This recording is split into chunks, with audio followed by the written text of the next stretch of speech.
Hey everybody, welcome back to another Throwback Thursday Diecast review. This is obviously an Elite. We'll get into it a little closer, but here you go. Kasey Kahne, 2006 fan design Charger, one of 350, and this was when he was running the Dodge dealer's car. So we get the Elite box. In 2006, this was the standard Elite sleeve, and then it would have a gold sticker. We would have, looks like that. It said Motorsports Authentics on that side there. And then it was the box Elite, so you'd slide the sleeve off. There we go. Slide that off to the side. We would have this leather kind of nice box here. It would open up, and there you can see we'd have lining here. If you had winter cards or confetti or anything, it'd be tucked underneath that plastic lining.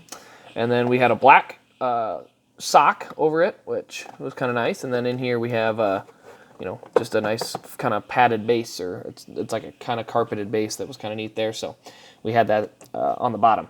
So this car, I'll slide the sock off and we'll get a good old look at it. So there's our paint scheme there. Now that we're done with the box, I might as well just put the box away. We'll get back to it. All right, so we'll put this car down. It is a broken car in some way because I did have I got this for free, by the way. So I had no complaints for it being broken, but it is broken, and I knew that. But anyway, I got a bundle of Kahne cars a while back off of eBay, like 10 or 12 of them. And then he said, well, heck with it. You got 12. It looks like you're a big Kahne fan. I'm going to throw in a freebie. And he threw this in. So I was like, great. But it is broken because, as you can see here, that's going to turn to the left. I'm not even going to touch it, and that's going to turn to the right. So we're going to just point them at each other. So this is independent. Here you go. You can see it better here from this angle here. So we'll set it down. Independent. It's basically broken up here. I tried to see if I could fix it. It's really not fixable. Nothing's really going to be able to touch it. So not fixable, but it's okay. Because, again, still a good-looking car. So let's take a look at this bad boy, by the way. We got metal rims on these. This is a 2006 Elite, so the rims are metal, and they look good. I mean, I know why they don't do metal now because of the cost, but it does look really, really good. And it feels nice. Nice heavy. You got a nice metal, rim there. That's kind of neat with the Goodyear Eagle. But we do have this red car with the white flames and the yellow accent on the flame. Starting at the front and going all the way to the back. Nextel, Bud, all the contingencies. A lot more than there are now. Got Kasey Kahne up there on the name rail. And then we got the American flag. We do have Dodge, Mopar, UAW, McDonald's on there. There you can see there's another metal wheel there. The window net does come down, so I can pop that off and kind of tuck that down. Tuck that down if I can hold it. It does want to pop back up, obviously. But there you can see inside we got steering wheel, we've got gauges, and if you can see in there well enough, you can see all the different things for our cab details, seat belts, things like that. The Elites were very, very detailed at this time. You also had individual numbers on the gauges printed on there and stuff like that. So all of that was part of these diecasts that made the Elite a true masterpiece compared to the ARC, which now the ARCs are about like the Elites, so, kind of is that way. But let's see here if I can pop that. I'm trying to pop this roof flap open here. Having a little trouble. There we go. Come on, you. All right, I got one of them. Good enough. The roof flap does open. You can see the two tethers on that. There you can see we do have a hole for the roof antenna and stuff like that. So down to the rear, we do have the individual spokes on the back of the spoiler here. Those are kind of neat. This one's a little loose. May have to dab some stuff on there to get that to stick back up. But we got vitamin water, Dodge dealers there. And then inside we've got our fuel cell with trunk detail. There we go. And then our braces and tethers are in there as well. Then we move on to the right side. It's the same as the left, nothing crazy there. The other thing about these cars, working rear suspension. That was not standard until 2013 on the ARC, and then it went away on the 2018. So it is what it is. But down our right side here, we've got the same thing as our left. We got our right side window there.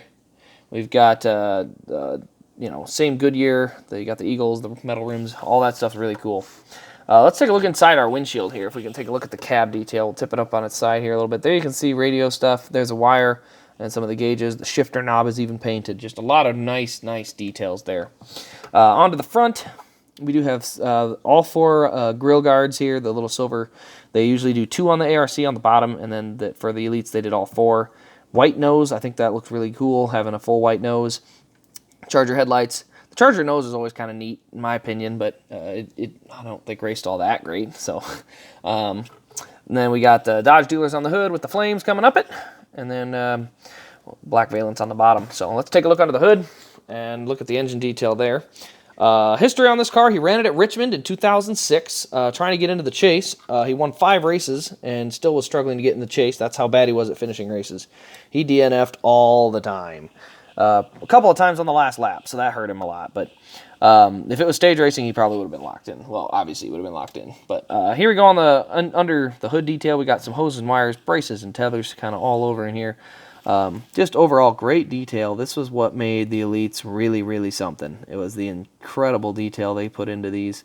Just a really, really nice amount of detail that they really put into these cars. I thought that was a really, really nice thing. I'm trying to get some light on it, but it is a fairly tough spot to get some light. There we go. You just tip it back a little bit.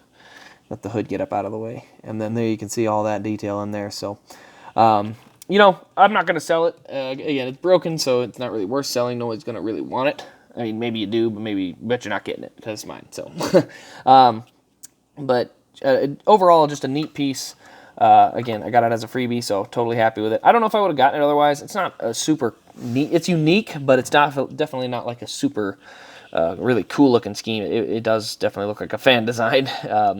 You know, I definitely would have gone with a little bit more subtlety to the car, but the flames do not look bad, so I got no problem with it. But anyway, like, comment, subscribe if you have enjoyed the review. Got an eBay, well, I shouldn't say that. This is going to release on a Thursday, so I don't know what will be going on when that comes out, so won't speak for the future. But anyway, thank you all for watching. Really appreciate it.